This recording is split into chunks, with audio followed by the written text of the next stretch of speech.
자, 이제 이어서 계속 시작하겠습니다. 이제 그 원어웨이프 코너 프리퀀시 얘기를 좀 드릴 거고요. 이것들은 이제 노이즈들은 다 그 중첩 슈퍼포지션 된다라고 생각을 하시면 되고, 그러니까 만약에 어떤 회로에 이제 어떤 증폭기가 있고 여기에 뭐 VN1이 있고 뭐 VN2가 있다. 그러면 그때 이게 A배에서 여기 V 아웃이 나온다라고 하면은 뭐 일단 회로이론 배우셨죠. 회로이론에서 그 슈퍼포지션 배우셨죠.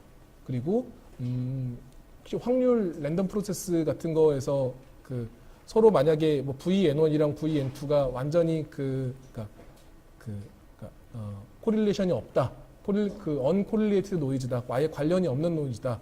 이 코릴레이션이라는 용어는 이제 그 내일 모레 다시 또 말씀을 드릴게요. 코릴레이트 더블 샘플링 할 때 그 코릴레이션이라는 개념들을 뭐 확률적으로 깊이 들어갈 건 아니지만 이제 이해할 필요가 있는데, 어쨌든 이 VN1이랑 VN2가 그 아예 그냥 완전히 독립적인, 그러니까 연관되어 있지 않은 노이즈다라고 하면은 그 노이즈 계산할 때는 두 개가 이제 노이즈들이 각각 다 중첩이 되긴 하는데 이게 그냥 선형적으로 더해지진 않습니다. 여기 VO에서 있는 노이즈가 VO가 A배 VN1 더하기 VN2로 결정되는 게 아니고, 이제 이렇게 노이즈가 더해지게 되면은 출력에서 나온 노이즈는 VN1의 제곱하고 VN2의 제곱의 루트의 A배로 VO의 이 크기가 정해지게 됩니다. 그러니까 뭐 어쨌든 이제 그 노이즈들을 더할 때는 이렇게 마치 그냥 각각이 벡터처럼 이렇게 더해주면 되고요. 만약 한쪽이 이제 서멀 노이즈였고 한쪽이 플리커였다. 그러니까 뭐 트랜지스터든 저항이든 회로 안에 보면은 이제 그 회로망이 구성이 되면서 이제 출력단은 더해가는 과정에서 이제 노이즈들이 이런 과정으로 중첩이 되고요. 그래서 최종 출력단에서 보게 되면은 그 노이즈가 이런 모양으로 나오게 됩니다. 그러니까 이거는 이제 이런 서멀 노이즈 더하기 이런 원어웨이프 노이즈 두 개를 더해가지고 이렇게 나오게 되고, 어떤 특정 코너를 중심으로 해가지고 아래쪽은 원어웨이프 노이즈가 도미넌트하고 이 위에 고주파 쪽은 서멀 노이즈가 도미넌트한 이런 상태가 됩니다.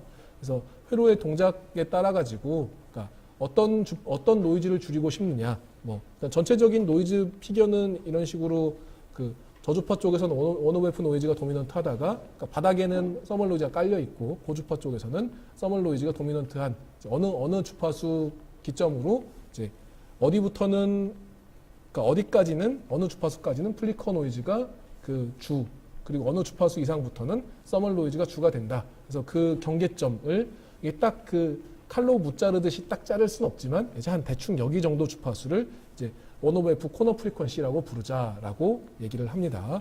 그래서 이게 서멀 노이즈, 그러니까 우리가 회로 설계를 할 때 뭐 전류를 더 증가시킨다. 그럼 주로 서멀 노이즈가 줄어드는 경향을 보이고요.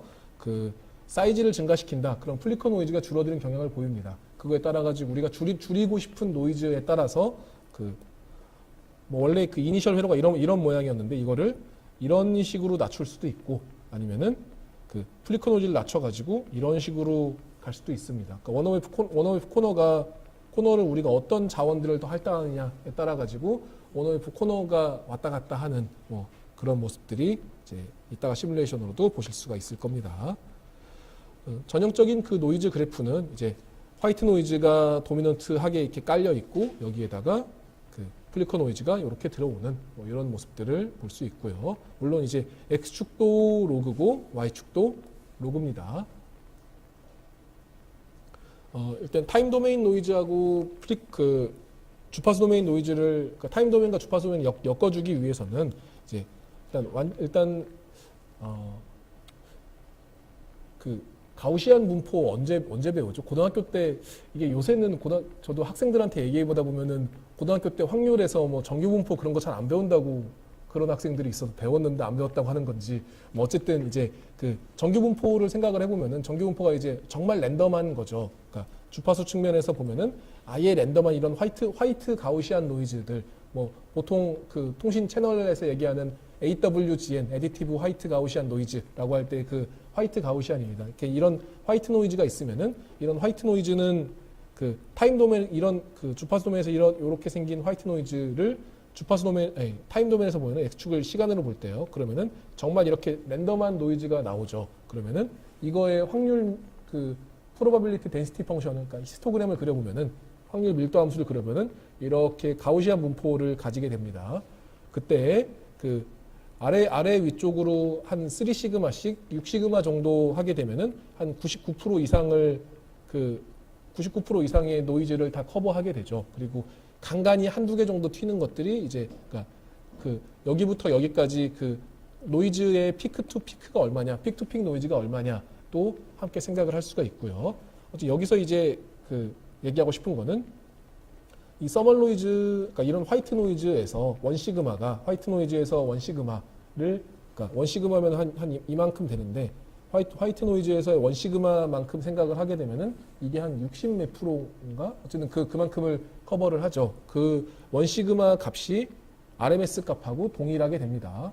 그래서 이제 시뮬레이션을 이 노이즈 시뮬레이션을 여러분들이 여러 가지 측면에 돌리게 돼요. 주파수 노이즈를 돌리기도 하고 트렌으로 타임 도메인 노이즈를 돌리기도 하는데 주파수 노이즈를 돌렸을 때 한 이만큼까지 DC부터 한 10K까지 접근한 노이즈가 1mV RMS였다라고 하면은 이거는 타임 도메인에서 봐도 타임 도메인에서의 타임 도메인 노이즈의 원시그마가 1mV RMS다라고 생각하셔도 됩니다. 그러니까 일단은 첫 번째 그 주파수 도메인에서의 노이즈 심 결과랑 타임 도메인 결과를 엮어줄 수 있는 첫 번째 그 고리는 인티그레이티드 노이즈라고 하는 게 그러니까 시뮬레이션에서 나오는 적분된 노이즈, 특정 노이즈 밴드까지의 적분된 노이즈, 이게 RMS 노이즈라고 생각하시면 되고 이게 타임 도메인에서의 원시그마 정도라고 생각을 하시면 됩니다.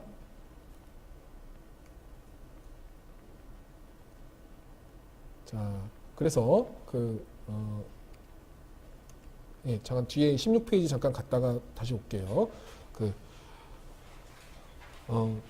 그러면 이 노이즈를 봤을 때 정말 그 픽투픽 노이즈까지를 다 보고 싶을 때가 있죠. 그러니까 이 회로에 이게 ADC 같은 경우에도 ENOB라는 표현도 쓰지만 이제 그 노이즈 프리 빛 아예 그냥 그 시간에 따라서 움직이지 않고 16빛 ADC를 만들었는데 그 중에서 상위 한 14빛 정도는 아예 움직이지 않았으면 좋겠다. 시간에 따라서 입력 멈춰놓고 있으면 아예 출력도 그냥 가만 멈춰 있으면 좋겠다. 그런 노이즈 프리 빛을 생각을 하면은 이제 그런 것들은 픽투픽 노이즈를 생각을 해야 되는데 픽투픽 노이즈는 보통은 RMS 노이즈의 한 6.6배 정도를 생각하면은 그러면 한 99.9% 정도의 노이즈를 커버를 합니다. 그러니까 어떤 얘기냐면은 다시 앞에 13페이지로 돌아오면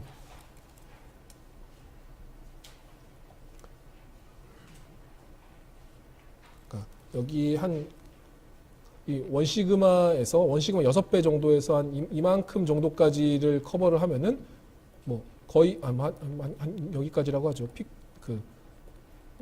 제일 피크 노이즈, 그러니까 입력이 가만히 있을 때 그냥 회로의 노이즈로만 인해 가지고 아래 위로 튀는 게 이제 그 피크 투 피크가 픽 투 픽 노이즈를 그러니까 노이즈 픽 투 픽을 생각을 하면은 이 픽 투 픽 노이즈는 사실 이제 여러분들이 시뮬레이션 돌리다 보면은 그 AC 노이즈는 주파수 도메인에서의 노이즈 심은 금방 돌아요. 굉장히 금방 도는데 그 트렌 노이즈는 여러분들이 이제 돌려보긴 할 거지만 트렌 노이즈는 노이즈 밴드에 따라 다르긴 하고 또 이게 0.1초, 0.01초, 그러니까 0.1Hz, 0.01Hz 그렇게 돌려야 되기 때문에 10초, 100초 그런 식으로 돌려야 됩니다. 근데 거기에다가 이제 이것저것 회로들이 붙으면은 그 회로 설계를 많이 하셨겠지만 그 초단위 이상으로 트렌을 돌리는 건 굉장히 이제 오래 걸리는 일이거든요. 그래서 며칠씩 돌아가고 용량도 되게 커지고 그러는데 물론 이제 그것들도 한번 돌려볼 필요는 있어요. 트렌 노이즈를 그러니까 AC 노이즈는 아무래도 그 등가 회로를 만들어 가지고 아주 좁은 범위에서 선형화된 회로에 대해서 돌려보는 거기 때문에 그 트렌 노이즈를 돌려볼 필요가 있는데 일단 쉽게 빠르게 보기 위해서는 한 RMS 노이즈의 6.6배 정도를 생각을 하시면 됩니다. 그래서 타임 도메인과 주파수 도메인에서의 그 동작들 생각을 해보시면은 이렇게 거의 플리커 노이즈만, 화이트 노이즈만 도미넌트하게 있다. 그러면 이쪽이 주파수고, 그때 그 전 주파수 대역에서 이렇게 평탄한 플랫한 유니폼한 그 노이즈 덴시티를 갖고 있다라고 하면은 이 중간값은 쭉 일정하게 유지가 됩니다. 중간값은 일정하게 유지가 되고, 이렇게 노이즈의 민 값은 일정하게 유지된 상태에서 굉장히 빠른 노이즈들이 이렇게 들어오는 이런 모습이 화이트 노이즈가 도미넌트한 상태가 되고요. 근데 이 밑에 그림을 보시면은 이렇게 빠른 노이즈들이 있는데 빠른 노이즈가 이렇게 아래 위로 이렇게 출렁출렁하는 이제 이런 성분들이 보이죠. 이런 것들은 보면은 이런 빠른 성분 더하기 이런 느린 성분 두 개가 더해졌다라고 보시면 되죠. 그래서 원래 이렇게 고주파 쪽에 빠른 노이즈 성분들이 있는 거에다가 더해서 저주파 쪽에 느린 노이즈 성분들이 더 추가로 있다라고 생각하시면 되고, 이제 밑에 것들이 이제 이런 저주파 쪽의 노이즈가, 그러니까 이런 서멀 노이즈에 더해가지고 저주파 쪽의 노이즈가 더 더해졌다. 그래서 뭐 이렇게 생각하시면 되고요. 그래서 플리커 노이즈가 같이 있는 경우에는 아래 그림 같은 모습들이 나오게 되고, 이것들은 보면은 여기 0에서 이렇게 놓고 보면은 이만큼의 옵셋이라고 봐도 되겠죠. 그렇죠? 옵셋이 일정하지 않고 옵셋이 시간에 따라 느리게 변한다라고 생각할 수도 있습니다. 그래서 저주파 노이즈라고 할 때 DC도 같이 포함을 해서 보통은 이제 옵셋 내지는 아주 슬로울리 베링하는 옵셋 정도까지를 합쳐가지고 로 프리퀀시 노이즈라고 생각을 하시면 되고요.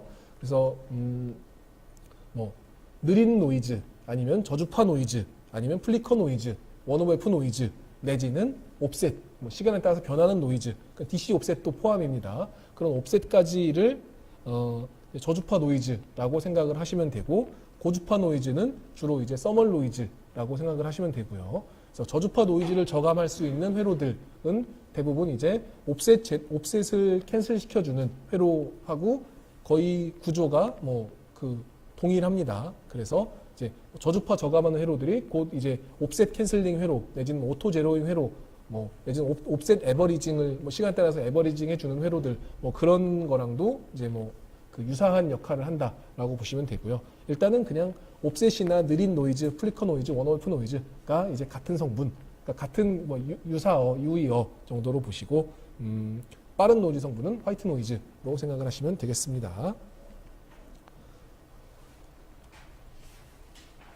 여기 슬라이드가 있었네요. 아까 했었던 얘기고요. 인풋 노이즈, 아웃풋 노이즈 하고 적분된 노이즈, 인테리어 노이즈의 얘기고, RMS 노이즈하고 픽투픽 노이즈를 어떻게 연결을 할 거냐에 대한 얘기입니다. 자, 그래서 일단 앰플리파이어들을 여기는 여기도 넘어가고요.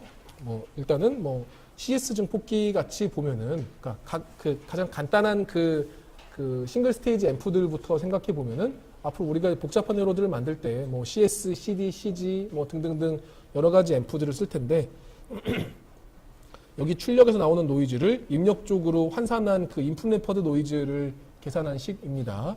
이렇게 보면은 일단 GM이 커지면 당연히 게인이 커지니까 여기 출력 노이즈를 큰 게인으로 나누게 되면은 인풋 레퍼드 노이즈가 줄어드는 것처럼 보이겠죠. 그렇죠? 그래서 인풋 레퍼드 노이즈를 줄이기 위해서는 일단 GM을 줄여야 되는데, 그러니까 GM을 키워야 되고, GM이 일단 여러 가지 식으로 생각할 수 있지만, 세츄레이션 모드에서 생각을 해보면은, μn, COX, W/L, ID로 쓸 수가 있죠. 그쵸? 그러니까 앞에 여기 이만큼 성분이 서멀로이즈 성분입니다. 그리고 두 번째 성분이 플리커 성분이라고 보면은, 우선 서멀로이즈 성분을 줄이기 위해서는 GM을 키워야 돼요. GM을 키워야 되는데, GM을 키울 거면은 사실 모빌리티나 COX는 우리가 건드릴 수가 없죠. 그렇죠? 모빌리티랑 COX는 공정에 따라 결정된 아주 정말 스크래치부터 시작해가지고 공정도 결정할 수 있고 테크도 마음대로 결정할 수 있다라고 하면은 이제 또 다른 얘기긴 한데, 일단은 설계자들이 공정이 정해진 상태여서는 이 사이즈, 그러니까 W/L 비율하고 ID인데, W/L은 일단 여기 이 W/L 비율은 또 플리커 노이즈 성분하고 같이 엮여 있는 부분이어가지고 어쨌든 이제 위스를 넓게, 랭스를 짧게 쓰면, 그러니까 W/L 비율을 크게 하면서 ID를 키워주면은 GM이 커지고 그러면은 서멀 노이즈가 줄어든다라고 생각하시면 되고요. 주로 이제 그 사이즈를 2배 키우거나 아니면은 커런트를 2배 키우면은 GM이 루트 2분의 1, GM이 루트 2배 증가하죠. 그러면은 서멀 노이즈가 루트 2분의 1배, 그러니까 이 커런트가 2배가 되면은 GM이 루트 2배가 되고요. GM 그러면은 이 노이즈, 그러니까 노이즈 스펙트럴 덴시티가 루트 2분의 1배로 줄어들게 됩니다. 그리고 이 사이즈 입장에서도 보면은, 그러니까 그냥 앞으로 이제 여러분들이 이런 계산을 실제 설계할 때는 할 일은 많지 않은데 대부분 시뮬레이터에 의존해가지고 그 노이즈 파라미터들을 튜닝하게 되는데 그때 뭐 노이즈가 좀 그 서멀 노이즈 성분들이 부족하다, 서멀 노이즈를 더 개선하고 싶다 그러면은 바이어스 커런트를 증가시킨다, 아니면은 WL 비율을 키워준다. 근데 많은 경우에 그 WL 비율들은 일단 처음에 DCC, ACC에서 뭐 웬만큼 결정해 놓으니까 그때 이제 그 해당 브랜치의 TR들을 전체를 다 WL 비율을 뭐 일괄적으로 2배, 뭐 일괄적으로 4배, 뭐 그런 식으로 키워가지고 노이즈를 줄이겠다. 뭐 커런트를 2배씩 늘려가지고 뭐 그런 상태에서 이제 서멀 노이즈는 그런 식으로 대응을 하면 됩니다. 플리커 노이즈 성분 같은 경우에는 이 W 곱하기 L 게이트 에어리어 면적 자체가 중요합니다. 그래서 뭐 DCC, ACC 다 돌려놓고 그 상태에서 특정 TR의 FN 그러니까 플리커 노이즈 성분들이 크게 보인다라고 하면은 그때에는 이제 원래 TR이 뭐 10에 0.1이었다. 그러면은 뭐 20에 뭐 0.2로 늘린다든지 위스도 2배, 랭스도 2배 이렇게 위스도 2배, 랭스도 2배 하게 되면은 뭐 일단 매칭도 좋아지죠. 매칭도 TR이 크면은 뭐 펠그램스 COM 그런 것들이 있는데 어떤 한 조그만 TR 2개가 이렇게 있어야 2개가 미스매치 되는 정도 하고 큰 TR 2개가 있어가지고 2개의 미스매치 정도를 생각해보면 당연히 큰 TR 2개 있는 게 훨씬 더 매칭이 잘 되겠죠. 그게 매칭 정도도 루트 WL 분의 1의 미스매치 정도가 결정되게 됩니다. 그래서 게이트 에어리어, 그러니까 위스랑 랭스를 동시에 같이 키워주게 되면은 뭐 인풋 디퍼런셜 페어 같이 매칭이 중요한 회로들의 매칭 특성 미스매치도 개선되고 그리고 플리커 노이즈도 개선된다. 그래서 노이즈를 반으로 줄이고 싶으면, 그러니까 플리커 노이즈를 반으로 줄이고 싶으면은 면적 위스 2배, 랭스 2배, 그리고 서멀 노이즈를 반으로 줄이고 싶으면은 커런트를 4배.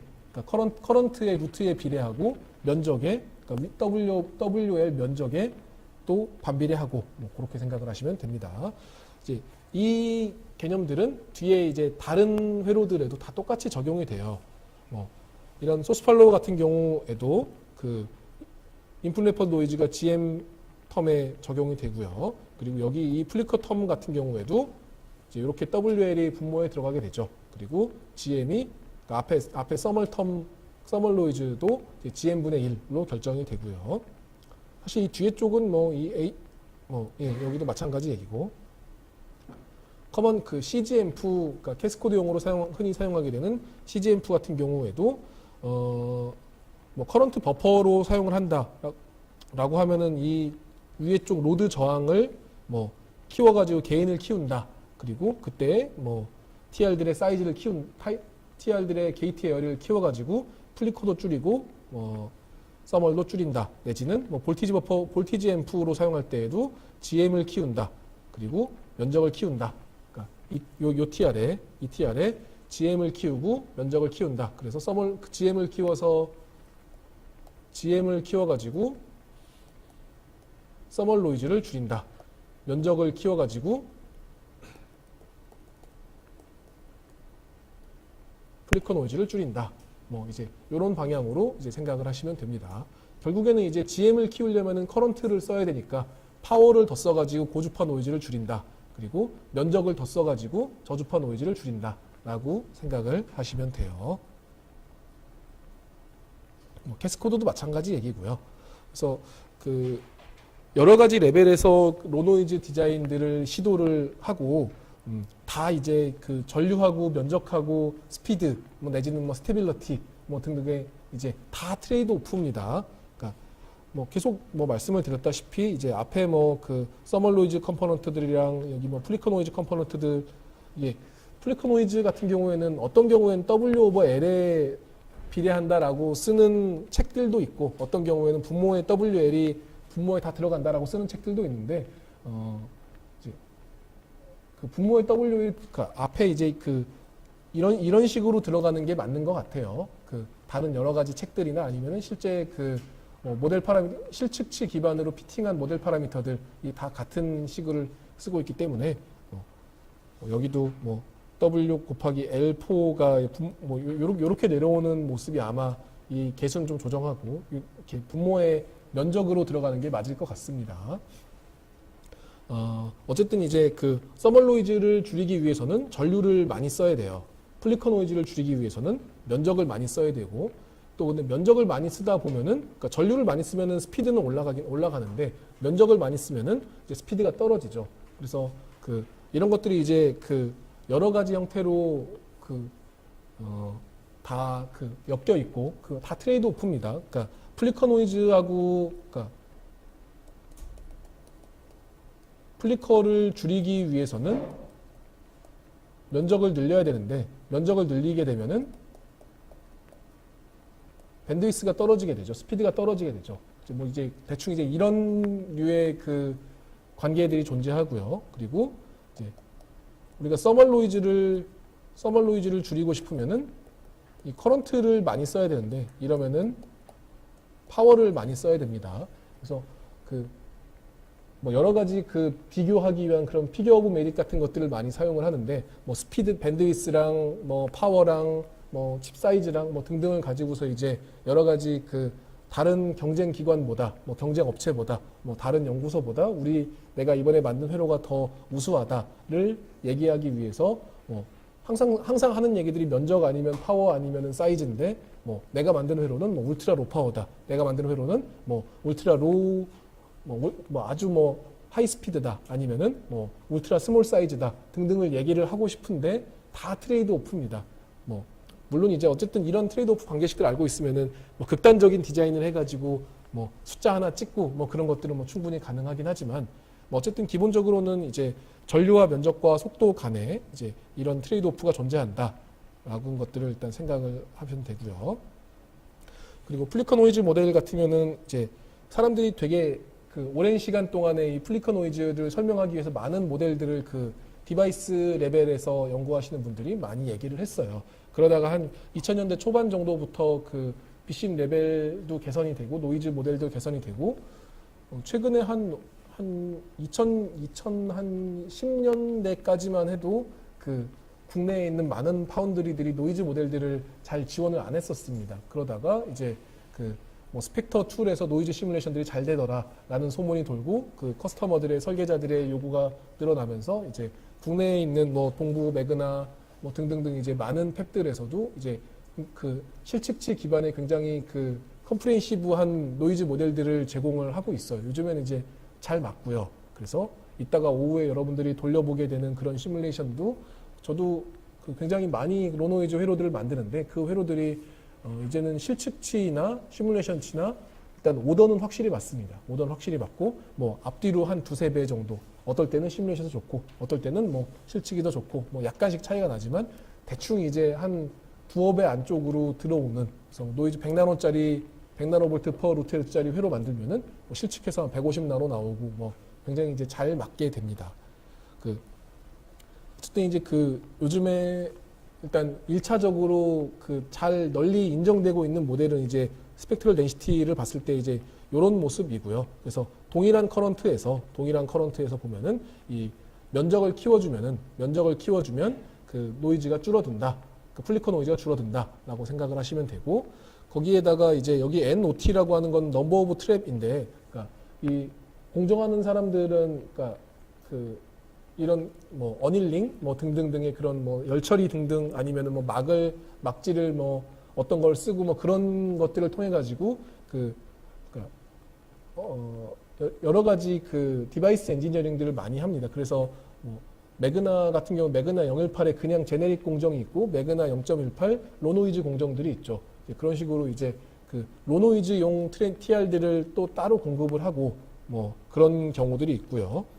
여기서 보면 밑에 식에서 보시면은 이제 그 공정 레벨에서는 저희도 보면은 여러 가지 그 팹들 처음에 PDK를 가지고서 이제 평가를 해요. 뭐 똑같은 커런트에서 뭐 TSMC, 뭐 글로벌 파운드리, 뭐 매그나, 동부 똑같은 회로 놓고서 그 똑같은 사이즈의 뭐 그냥 간단한 테스트 회로화 놓는 거죠. 이렇게 뭐 한 10마이크로 정도 흘려주고 여기 뭐 DC 1V 이런 CS 증폭기 여기 출력해가지고 이런 똑같은 TR들 뭐 사이즈 뭐 한 10마이크로에 1마이크로 뭐 이런 그 동일한 회로 놉니다. 이 동일한 회로 가지고서 동부 것도 돌려보고 매그나도 돌려보고 TSMC도 돌려보고 다 돌려봐요. 다 돌려봐가지고 옵션별로 돌려봐서 제일 좋은 공정을 딱 선정을 합니다.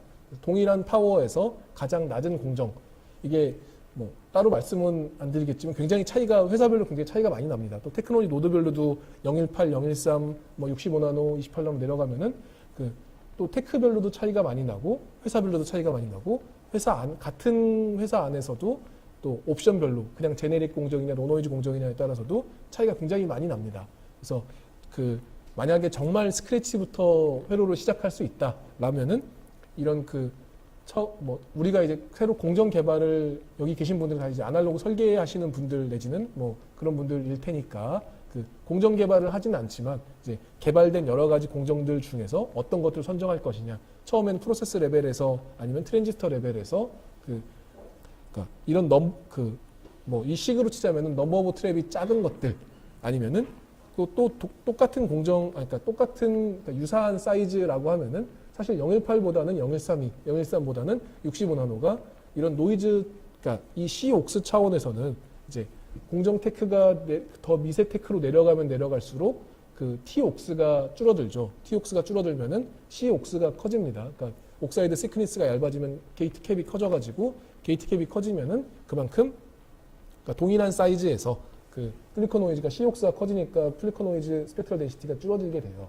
그래서 뭐 그런 차이는 있는데 물론 이제 그 공정 전압이 그러니까 공정이 더 그 미세 테크로 내려가게 되면은 뭐 VD도 줄어들고 뭐 GM도 줄고 뭐 RO도 줄고 해가지고 개인이 줄어서 그 동일한 노이즈를 손해를 안 보면 다행이긴 한데 그냥 요 식만 다른 여러 가지 요인들 생각하지 말고 그냥 플리커 노이즈 절대값 자체만 생각을 하면은 미세 공정 내려가면 조금 더 개선되긴 합니다. 물론 사실은 뭐 근데 꼭 그렇진 않죠. 뭐 더 낮은 테크로 내려가면은 칩 사이즈도 좀 줄여야 되고 뭐 스피드도 좀 올려야 되고 뭐 VDD 떨어지니까 뭐 이런저런 일들을 많이 해야 되는데 뭐 그러다 보면은 그 예전에 그 도달했었던 노이즈 성능들만큼 도달하면 다행이긴 한데 어쨌든 플리커 노이즈 절대값 자체는 이제 줄어들고요. 그래서 처음에 공정 선정하고 이런 테크놀로지 선정 자체들이 일단은 그 노이즈 퍼포먼스 자체에 큰 역할을 끼친다. 그래서 뭐 똑같은 설계자가 똑같은 리소스를 투입을 하더라도 어느 팹을 쓰냐에 따라서 노이즈가 몇 배 차이가 납니다. 특성들이. 그래서 뭐 어떤 사람들은 같은 파워로 뭐 10비트 성능을 내는데 어떤 사람들은 12비트 성능을 내고 뭐 그렇게 달라지고요. 전통적으로 지금 이건 이제 우리가 교과서에서 많이 보는 뭐 스파이스 레벨 레벨 1 내지 레벨 2에서 사용하는 그런 플리커식들은 이제 SID가 그러니까 스펙트럴 덴시티가 이제 이런 식으로 COX하고 WL하고 주파수 분의 KF는 이제 플리커 코입 이건 지금 이런 식들은 다 모델 파라미터 안에 사용하고 있는 식들입니다. 이때 그러니까 사실 이제 이 위의 식의 관계 정도만 기억하면은 회로를 튜닝할 때 뭐 별 문제 없고요. 이 COX 같은 것들은 아주 초반에만 사용해야 되는 거고 아니면 같은 공정이면은 CMTR들이 더 노이즈가 좋긴 합니다. 근데 물론 이제 CTR들은 또 VD 시그널 스윙 레인지를 더 크게 가져갈 수 있으니까 또 다른 얘기긴 한데 어쨌든 이제 이 위의 식 정도가 이제 흔히 설계할 때 사용할 수 있는 간단한 머릿속에 넣고 있어야 되는 식들이고요. 그냥 사이즈 키우면은 플리커 노이즈가 줄어든다 정도로 생각을 하시면 되고 이제 실제로 이제 BCM 3, 그러니까 BCM 레벨 3 이상부터 그러니까 BCM 레벨 뭐 3V3, 뭐 BCM 레벨 4, 뭐 그런 모델들을 이제 여러분들이 많이 사용하고 계실 거예요. 시뮬레이션 모델들 중에서.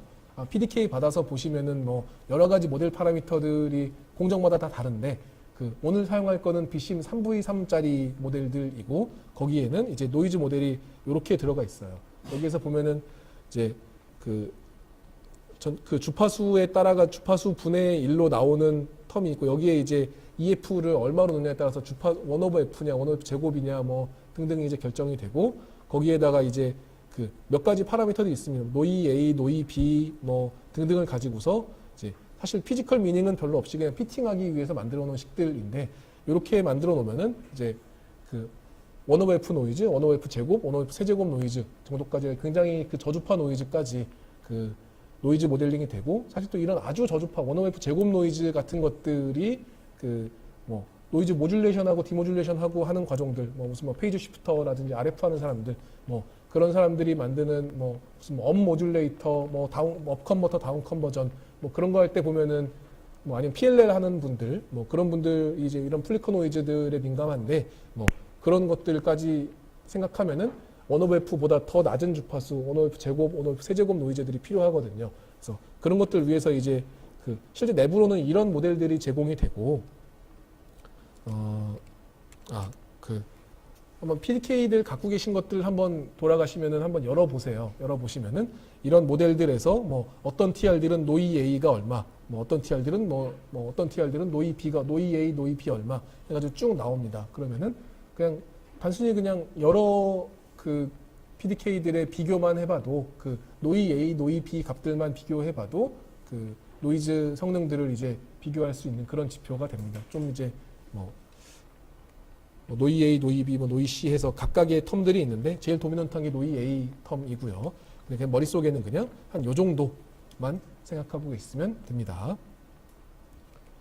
자, 그래서 이제 전형적인 로노이즈 설계 순서는 맨 처음에는 일단 공정 선정을 이제 로노이즈 공정으로 물론 이제 사실상 뭐 여러 가지 요소들이 있죠. 뭐 공정 일정, 뭐 비용, 뭐 납기, 뭐 아니면은 뭐 얼마나 이제 친숙하냐, 쌓여 있는 IP가 많냐에 따라 가지고 많지만 어쨌든 공정 선정을 하고 그 다음에는 이제 COX나 뭐 이런 노이즈 파라미터들 뭐 등등등에 따라가 많은 노이즈 옵션들 똑같은 공정에서도 파생 공정으로 옵션 공정 로노이즈 옵션들을 제공하는 경우들이 많은데 이제 그런 로노이즈 옵션들을 고려해 가지고 테크놀로지 레벨에서 그러니까 프로세스 레벨에서의 로노이즈를 위한 선택을 먼저 합니다. 그리고 나서 그 다음에는 이제 오늘 할 부분이 이제 이 TR 레벨에서의 노이즈 줄이는 부분들을 이제 이따가 돌려볼 거고요. 이제 TR 레벨에서는 이제 주로 이 WL 사이즈하고 커런트를 가지고서 이제 이 에어리어하고 플리커 노이즈를 봤을 때 어떻게 튜닝을 하게 될 건지 그리고 서멀 노이즈랑 커런트를 가지고서 어떻게 튜닝을 할 건지를 이제 한정된 우리가 갖고 있는 자원은 사이즈랑 커런트밖에 없으니까 이 사이즈랑 커런트 리소스를 어디다가 어떻게 할당을 해가지고 최적의 특성을 얻어낼 것이냐 이제 뭐 정해진 우리가 쓸 수 있는 뭐 한도 커런트는 얼마 쓸 수 있는 뭐 면적은 얼마 그럼 거기에서 어느 TR들에다가 성능들을 몰아줘야지 노이즈 원하는 동작 스펙도 만족하면서 노이즈 스펙도 만족할 것이냐에 대한 그런 실습들을 이제 이따가 오후에 해보게 될 겁니다. 그리고 나서 이제 이렇게 해도 하다가 안 돼요. 아니면 뭐 그냥 사이즈만 무작정 키우자니 사이즈가 너무 많이 커지고 아니면은 뭐 커런트를 키우자니 파워가 너무 많이 증가를 해요. 그러면은 이제 한 요 정도 TR 레벨에서의 로노이즈 기법들로 해결되는 경우들도 많고 아니면은 조금 더 나가서 이제 아예 그러면은 아키텍처를 좀 뜯어 고쳐 보자. 그러면은 그땐 또 아키텍처 레벨에서는 또 접근할 수 있는 방식들이 또 많이 있습니다. 아키텍처 레벨에서는 일단 뭐 그냥 스테이크가 있으면 촉 스테이크가 있죠. 잘게 이렇게 썰어 놓은 것들. 시간축에서 잘게 쪼개가지고 쪼갠다라고 해서 촉인데 타임축에서의 촉을 한다. 그래서 이런 초퍼를 사용해 가지고 신호를 모듈레이션, 디모듈레이션해서 신호랑 노이즈의 밴드가 겹치지 않게 만들어주는 그런 초퍼 회로들 아니면은 뭐 오토 제로잉 회로들, 뭐 노이즈 한번 제거, 시그널이랑 노이즈 재가지고 두 개를 빼서 노이즈를 제거하겠다, 시그널만 남기겠다, 뭐 그런 기법들이 오토 제로잉 기법입니다. 혹은 이제 오토 제로잉이라고 부르기도 하고 거의 유사하게 오토 제로잉에다가 샘플링을 추가를 하면은 코릴레이티드 더블 샘플링이라고 부르고요. CDS라고 부릅니다. 그래서 초퍼랑 CDS를 이 두 가지 기법들을 이제 우리가 내일하고 모레에 걸쳐 가지고 아키텍처 레벨에서의 그 또 뭐 특수한 시뮬레이션 기법들도 필요하고 또 이제 이 뒤에 이 위에 두 가지 정도를 그 한번 해보시고 나면은 밑에 있는 뭐 다이나믹 옵셋 캔슬레이션이라든지 뭐 다른 기법들 아니면은 아예 그냥 사실 트리밍은 굳이 회로적으로 뭐 기법을 만들어 두면 되고 트리밍 뭐 어쨌든 등등등 이제 여러 가지 이런 뭐 초퍼나 오토 제로잉이나 아니면 뭐 DOC 다이나믹 옵셋 캔슬레이션 그러니까 DOC는 이제 초퍼랑 초퍼 스테빌라이제이션을 구분하는 경우가 또 종종 있어요. 어떨 때는 혼용해서 사용하기도 하고 아니면 특정 그룹들은 특정 그룹인데 뭐 그 되게 리딩 그룹들에서 뭐 저쪽 그 델프트 마키나 그룹이나 그런 쪽에서는 이제 다이나믹 옵셋 캔슬레이션 기법하고 그러니까 초퍼 스테빌라이제이션 옵셋 스테빌라이제이션 기법이랑